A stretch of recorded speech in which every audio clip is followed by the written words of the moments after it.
Queridos amigos, gracias por acompañarnos una vez más. La nueva edición de la Champions League ya empieza a calentar motores y aunque todavía falta para que ruede el balón, en España y buena parte de Latinoamérica ya hay un nombre que se repite con fuerza cuando se habla del gran favorito. Sí, el FC Barcelona vuelve a situarse en el centro de todas las miradas y, viendo cómo llega este equipo, cuesta encontrar argumentos para llevar la contraria. La realidad es que este favoritismo no nace de la casualidad ni de una simple ilusión de los aficionados. El Barcelona ha construido un proyecto que transmite estabilidad, confianza y una identidad futbolística muy marcada. El trabajo del entrenador ha conseguido que el equipo juegue prácticamente de memoria, con automatismos muy difíciles de encontrar incluso entre los grandes clubes europeos. Y eso siempre marca diferencia cuando llegan las noches decisivas de la Champions. A diferencia de temporadas anteriores, donde el conjunto azulgrana todavía buscaba consolidar una idea, ahora da la sensación de que cada futbolista entiende perfectamente cuál es su función dentro del terreno de juego. La presión tras pérdida, la circulación rápida del balón, la movilidad constante y la capacidad para dominar los partidos convierten al Barcelona en un rival terrible para cualquiera. Otro aspecto que está alimentando el optimismo es la composición de los bombos de la próxima Champions League. El Barcelona ya tiene asegurada su presencia en el bombo 1 junto a los gigantes del continente, una posición privilegiada que evita enfrentamientos tempranos contra varios de los equipos más poderosos. Eso no significa que vaya a tener un camino sencillo, porque en esta competición nadie regala nada, pero sí ofrece un escenario mucho más favorable para construir una primera fase sólida. Ese detalle puede parecer menor, pero en un torneo tan exigente cualquier ventaja cuenta. Comenzar la competición con rivales sobre el papel más accesibles permite sumar confianza, gestionar mejor los esfuerzos y llegar a las eliminatorias con una dinámica positiva. Muchas Champions se empiezan a ganar precisamente ahí, en una fase inicial donde se construye la mentalidad competitiva que después resulta decisiva cuando aparecen los cruces realmente complicados. También es importante recordar que los grandes favoritos no siempre terminan levantando el trofeo. La Champions es una competición donde un mal partido puede destruir el trabajo de toda una temporada. Sin embargo, cuando se analiza el momento actual de los principales candidatos, cuesta encontrar un equipo que combine mejor el estado de forma, la continuidad del proyecto, el nivel de juego y la confianza colectiva que está mostrando el conjunto azulgrana. Por eso nos sorprende cada vez más periodistas y analistas, tanto en España como en Latinoamérica, sitúen al Barça en lo más alto de las quinielas. El respeto que genera este equipo vuelve a crecer jornada tras jornada y esa percepción no nace del nombre del escudo, sino del rendimiento que está ofreciendo sobre el césped.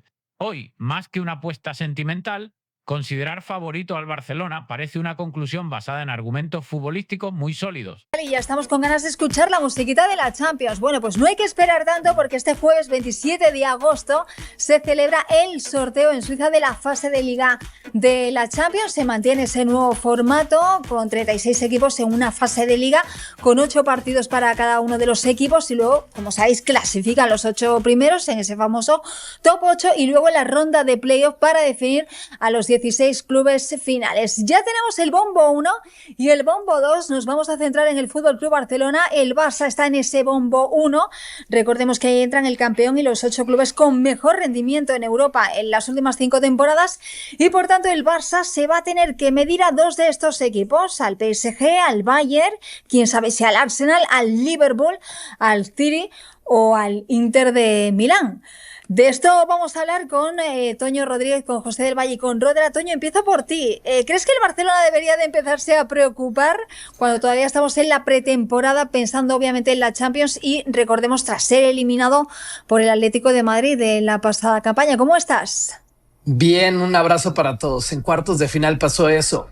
En absoluto se tendría que preocupar el Barcelona por cómo están esos bombos, porque es evidente que los más poderosos están ahí y también hay un par de buenos equipos en el bombo 2. Pero fíjate lo que son las cosas. La temporada pasada el Barcelona terminó esa primera fase con 5 victorias y ya con eso estaba cimentado. De hecho, cierra la primera fase, la fase de liga con 2 partidos sin ganar, pero no mueve realmente el cuadro para el Barcelona. ¿Qué pasa después en la siembra para ellos? Lo importante es evitar esa ronda intermedia, Anita. No estar con 2 partidos adicionales en un mata-mata y poderte estar tranquilo de pasar a los octavos de final. Una vez hecho eso, el Barcelona con las 5 victorias de la temporada pasada ya vio un equipo potente en la primera ronda, en los octavos, que fue el Newcastle. El Barcelona avanzó sobre los ingleses y luego, bueno, pasó lo que pasó con los cuartos de final. Mi punto aquí, Ana, es que mientras estés entre los primeros 8, para el Barcelona, que es uno de los, en mi lista, 2 grandes candidatos a ganar la próxima Champions League, y ni siquiera estoy seguro quién es el otro. Podemos discutir si va a ser el Manchester City, si va a ser el Bayern Múnich, si va a ser por default el Real Madrid, pero estoy súper seguro que uno de esos 2 tiene que ser el Barcelona, por cómo este plantel, el tema que se habló tanto, ¿no? Ha crecido en experiencia con la tremenda juventud. Luego sus jugadores van a la Copa del Mundo y solamente se hacen mejores y solamente se hacen campeones del mundo y regresan con todo eso en un proyecto bien sólido, con un entrenador de lo más sólido que hay en Europa. Entonces el Barcelona va a ser un súper mega candidato para ganar la Champions, y de lo que se tiene que concentrar como los grandes candidatos es entrar en los primeros 8, sortear lo que te toca en los octavos de final, y a partir de cuartos quedan 8 equipos, los mejores de Europa. Obviamente te van a tocar pesos duros, y el Barcelona, siendo un gran candidato por los bombos, eso ya lo sabemos, tiene que quedarse tranquilo.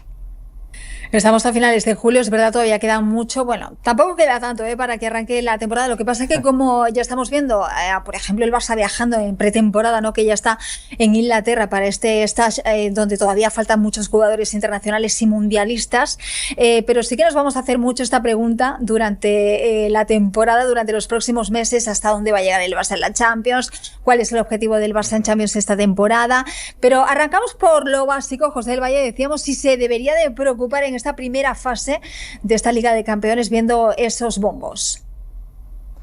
No, Ana, un saludo para todos. No se debería de preocupar. Estoy de acuerdo con Toño Rodríguez. Para avanzar a la siguiente ronda, al Barcelona le sobra fútbol, le sobra equipo y seguramente van a estar en instancias finales. Pero aquí la gran pregunta es si con lo que tiene el Barcelona le alcanza para ganar la Champions, porque está claro que ese es el gran objetivo. A nivel doméstico, lo de Hansi Flick ha sido increíble. Lo ha ganado absolutamente todo desde que llegó a España. Solo perdió una Copa del Rey, que fue contra el Atlético de Madrid la temporada pasada. Después ha ganado las ligas, una Copa del Rey, las Supercopas de España. Lo ha ganado absolutamente todo y encima jugando muy bien.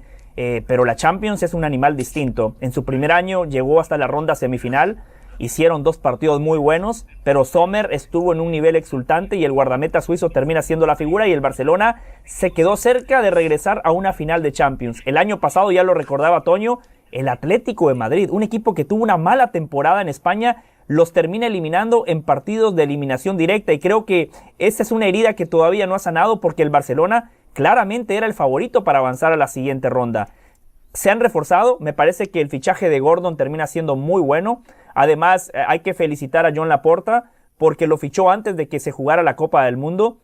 Si se hubiese esperado, seguramente ese fichaje habría sido más caro, porque Gordon termina siendo de los mejores de Inglaterra. Tuvo un gran mundial desde aquel partido con la República Democrática del Congo, donde ingresa, Inglaterra perdía 1-0, fue el revulsivo, y a partir de ahí se consolidó como uno de los mejores hombres de Thomas Tuchel y de Inglaterra en la Copa del Mundo. Ficharon a Adeyemi, creo que es una buena adición, me parece que es un buen jugador para tener una plantilla más profunda, pero si el Barcelona quiere ser protagonista y contendiente en Champions, necesita fichar a otro central de jerarquía.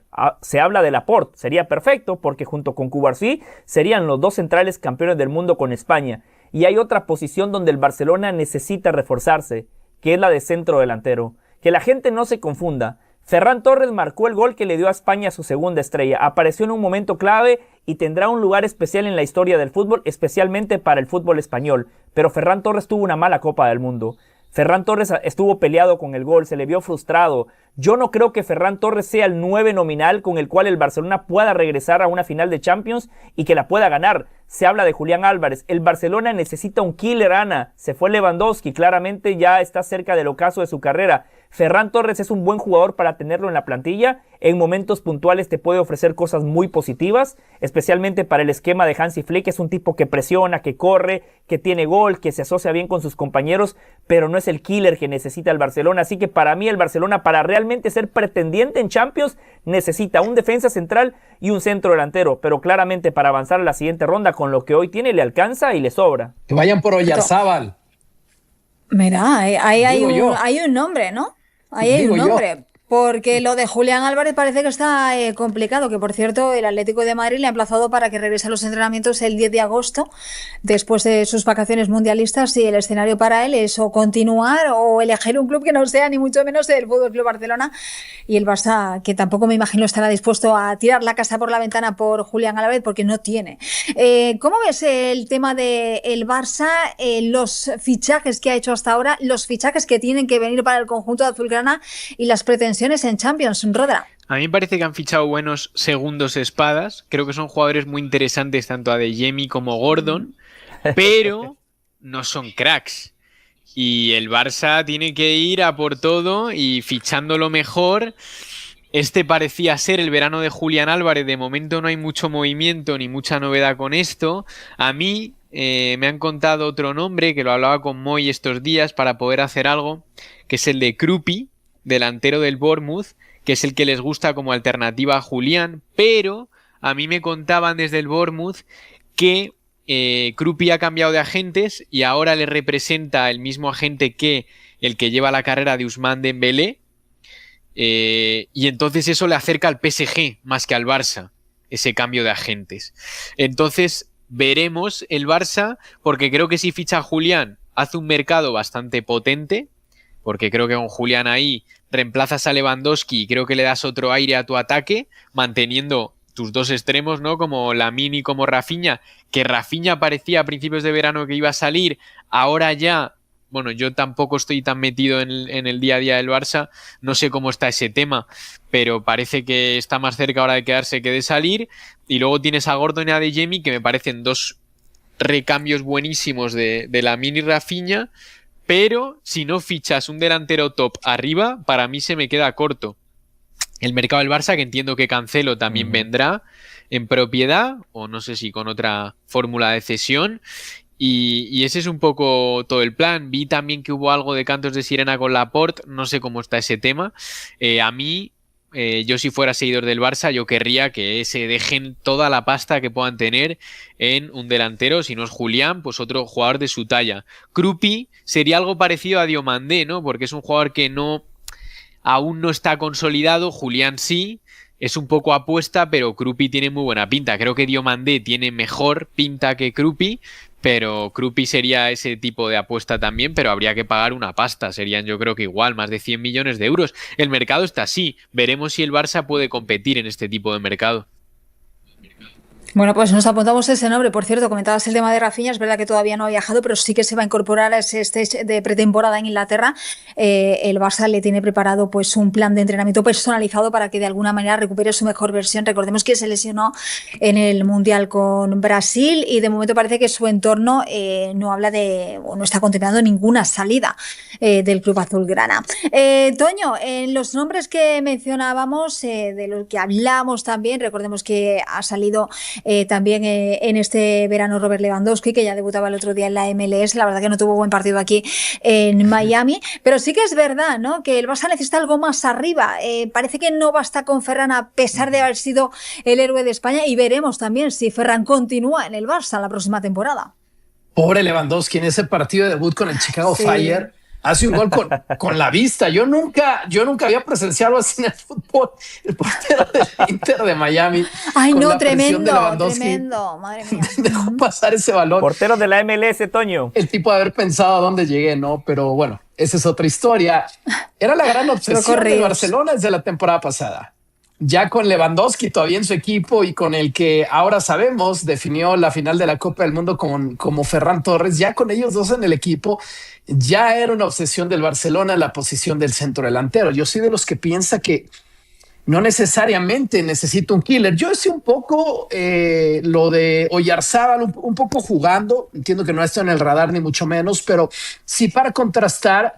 Si España, por ejemplo, ya que José ponía a la luz que Barcelona puede ser lo más parecido a cómo tuvimos un campeón del mundo extraordinario este verano, si realmente el Barcelona necesita ese killer. Porque aún con un Lewandowski viniendo de menos a más, el Barcelona ha dominado España, ¿no es cierto? Ha dominado la Liga las últimas 2 temporadas. Y bueno, luego la discusión puede ser que Champions la historia es distinta. 180 minutos necesitas esas jugadas en el área, van a ser menos, no es de consistencia, es de meter los goles. Pero también cabe la pregunta, ¿es Julián Álvarez por encima de otras cosas un killer?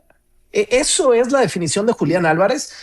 ¿O Julián Álvarez es más bien un delantero tan peleón, tan aguerrido, que es suculento para cualquier entrenador porque te va a dar demasiado juego hacia atrás y hacia adelante? Pero un killer, ¿es eso Julián Álvarez? Capaz de hacer cualquier golazo, pero un killer yo no estoy tan seguro. Si estamos pensando en la definición de un killer que se quede en el área, que cabecee todas y meta la mitad de las que tiene, no estoy seguro que Julián Álvarez, porque por su ADN futbolístico él va a salir demasiado del área. Entonces no lo sé, qué sé yo, quién soy yo para decirle al Barcelona cómo tiene que fichar, pero me parece que estamos un poco en medio de la discusión. Ok, Julián, ok, un killer, ok, todo al mismo tiempo, pero el estilo de juego del Barcelona, aún sin ese delantero, pueden ser dominantes en España. No sé, creo que falta un poco por definir, o me intriga qué es realmente lo que está pensando la directiva. Podemos todos coincidir que adelante falta alguien, pero yo no estoy 100% seguro si ese alguien, el mejor perfil, es Julián Álvarez.